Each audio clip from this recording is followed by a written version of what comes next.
이 결혼에서 손해를 보는 사람이 누구예요, 제일? 800억 집안에 들어가지만 자유와 사생활을 내야 되는 여자냐, 부모와 아내 사이에서 평생 중간 관리자가 될 남자냐, 돈 때문에 끝까지 며느리를 의심하고 관리를 해야 되는 시댁이냐. PD님들, 여자들이 가장 꿈꾸고 싶은 삶, 이게 뭔지 알아요? 뭐요? 바로 신데렐라. 그러니까 말 그대로 백마탄 왕자, 상향혼을 꿈꾸는. 최근에 커뮤니티를 제가 봤는데 너무 재미난 게 있더라고요. 800억 주식 부자와 결혼을 하는 월 200만 원 버는 여자분이 아주 고민의 글을 올려놨더라고요. 혹시 봤나요? 아, 이런 게 진짜 있다는 거예요? 기사까지 나왔던데요. 한번 볼까요? 자, 보면은 이 여자는 이제 대학 때부터 남자친구와 결혼 전제로 같이 살고 있어요. 남자친구는 한 살 어려. 거기다가 중소기업 다니고 월급이 200만 원 후반대. 사람도 좋고 책임감도 있고 되게 다정한데 주식만 800억대 시댁이. 부모님이 800억대가 있다고요? 그러니까 남자 자체는 돈을 잘 버는 건 아닌데 시댁이 부자인 거죠. 근데 보니까 남자친구 개인 주식도 10억에다가 건물까지 있고요. 땅까지 있대요. 근데 이 예비 시댁에 조건이 있어요. 3주에서 4주에 한 번씩 가족끼리 만나서 외식하거나 시댁으로 와라. 그리고 갈 때마다 반찬 몇 가지 정도 해와라. 그리고 생활비는 지원을 하고 있으니까 식비나 주유비 썼던 돈들이 있죠. 이거를 가계부에 기록을 해라. 카드 이력이 또 뜨잖아. 그러니까 아무래도 눈치 볼 수밖에 없어서 조심스럽게 쓸 수밖에 없는 구조인 거죠. 그래서 이런 점들 때문에 여자가 결혼을 고민한다, 이런 내용이었어요. 근데 대표님 좀 소린 같은 게 주식 800억을 내가 받을 거라면 그 정도는 해야지. 다들 처음에 이런 생각을 할 거예요. 근데 이거를 진짜 잘 따져보면요, 모두가 손해를 보는 그런 구조의 결혼이에요. 여자도 남자도 시댁도. 왜요? 오늘 그래서 제가 한번 얘기를 해드려 볼 테니까 이 결혼의 구조가 시댁의 손해인지 남자의 손해인지 여자의 손해인지 여러분들도 한번 판단해 보세요. 첫 번째, 여자 입장에서 손해입니다. 돈 대신 자유를 낸다. 여자 입장에서 한번 볼게요. 남자 월급은 200만 원대 후반이야. 그치만 뒤에 있는 집안의 자산이 말이 안 돼. 주식이 800억이죠. 거기다 남자 주식이 10억에다가 건물 또 땅 뭐 이런 게 있어요. 이렇게 봤을 때 여자 입장에서 진짜 대박 아니에요 이거? 완전 대박이지. 로또보다 더 대박인 거죠. 근데 자, 냉정하게 봤을 때 결혼은요, 통장 잔고만 보고 하는 건 아니잖아. 그 돈이 어디서 오고 누가 관리를 하고 어떤 조건으로 이제 들어오는지, 그게 또 중요해요. 아까 얘기한 것처럼 이 여자분은 이미 생활비를 지원받고 있죠. 그러니까 식비나 주유비나 뭐 전기세 등등 기록을 해줘야 되는 거야. 부모님이 일일이 다 검사까지는 안 하지만 카드 이력에 다 남잖아. 그럼 이게 무슨 뜻이에요? 돈은 받지만 소비의 자유가 줄어든다는 뜻이죠. 내가 번 돈이면 내가 막 쓰고 싶은 거 쓰는데 남의 돈이니 내가 함부로 쓸 수 없는 거죠. 그리고 내가 어디다 썼는지 일일이 설명을 해야 돼. 왜 샀는지, 어디에 썼는지, 낭비는 아닌지 뭐 이런 거. 돈은요, 인생을 편안하게 해주는 건 정말 맞아요. 근데 동시에 눈치를 보게 만들죠. 내 돈이 아니니까. 여기서 끝이 아니라 시댁에 월 1회 방문을 해야 되고요. 작은 선물 반찬까지 또 가져가야 돼요. 이거는 단순하게 착한 며느리가 되세요 이게 아니라 그 집 안에 룰에 들어오라는 신호야. 내가 이만큼 줬으니 너도 이만큼은 해라, 이런 뜻인 거죠. 그래서 이렇게 넘사벽에 돈 많은 집안에 들어가면요, 나의 생활이요 거의 없다고 보시면 되지. 거기에 맞춰야 돼요. 그래서 여자 입장에서 손해는 이건 거죠. 돈은 커져, 근데 자유는 작아져. 안정은 생겨, 근데 눈치도 생겨.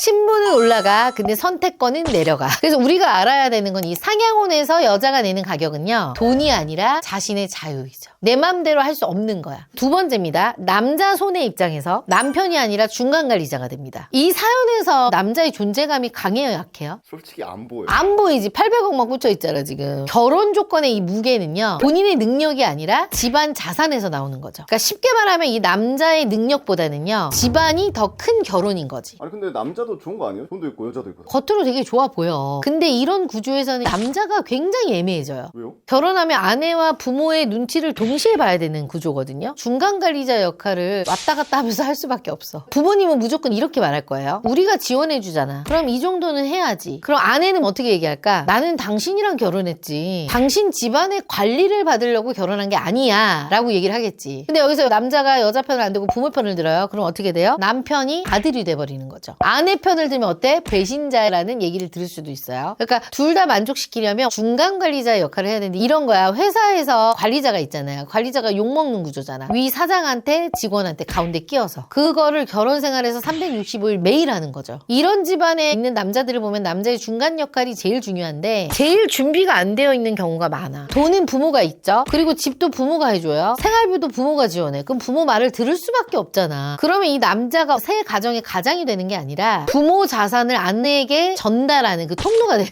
거예요. 너무 끔찍한데요. 그래서 이거를 심리학에서는 삼각관계라고 얘기하잖아요. 부부 문제에 제3자가 들어오잖아요. 두 사람의 문제를 두 사람이 못 풀어요. 그러니까 여기서 제3자는 시댁이고요. 더 정확하게 말하면 시댁의 돈이야. 돈이 끼잖아. 더럽지만 결정을 부부가 못해. 부모님이 해주셨는데 이 한마디가 대화에 다 올라와. 그래서 남자 입장에서 손해는 이거입니다. 결혼을 해도 독립된 남편이 되기 힘들다. 그래서 돈 많은 집 아들일수록 자기의 가정을 만들기 전에요. 부모 집안의 대표의 선수로 끌려오는 거예요. 아내도 챙기고 부모도 챙기고 돈의 명분도 관리해야 돼. 너무 피곤하다. 듣고 보니까 남자도 손해네요. 남자도 속이지. 이거는 결혼이 아니라요. 가족회사의 중간 관리자가 되는 거야. 마지막 세 번째 시댁손해입니다. 돈 때문에 사람을 끝까지 의심한다. 이러지 않나? 돈이 많은 집안이면 뭐 갑이다 그 집안이. 뭐만 하면 갑질한다 이렇게 얘기하잖아. 솔직히 일정 부분 맞는 부분도 있어요. 근데 시댁 입장에서도 손해가 분명히 있어요. 한방 언니한테 가면 결혼할 수 있나요? 물론이죠. 1대1로 꼼꼼하게 관리해주고 철저하게 객관화를 할 수 있는 피드백을 주고 매니저가 딱 달라붙어서 어떻게 해야 할지 컨설팅해주는 전문가를 찾아오세요. 한방 언니가 함께 고민하고 도와드리겠습니다. 돈이 많잖아? 사람을 믿기가 어려워져. 이 여자가 정말 우리 아들을 좋아해서 결혼을 한 건지 우리 돈을 좋아하는 건지 이 여자가 가족이 되려고 하는 건지 자산의 편입이 되려고 숟가락을 얻는 건지 의심이 생길 수밖에 없어. 그래서 검증 장치가 생기는 거죠. 아까 건 조건 한 달에 한 번씩은 와라. 작은 선물이나 반찬은 챙겨와라. 생활비 지원을 하니 흐름을 봐야 된다. 이게 다 감시처럼 보이지만요. 시댁 입장에서는 이 사람이 우리 집안과 맞는 사람인지 관찰하는 방식일 수 있어요. 시댁 입장도 이해가 되네요. 이해되지. 근데 이해가 된다고 해도요. 좋은 관계가 되는 건 아니라는 거죠. 검증이 많아질수록 상대방이 느낄 때는 어떨 것 같아요? 좀 방어적일 것 같아요. 방어적이지. 방어적으로 되면 어때요? 진심이 안 보여. 진심을 안 보이잖아? 그럼 시댁은 더 의심해. 의심이 켜지면 어떻게? 더 검증해.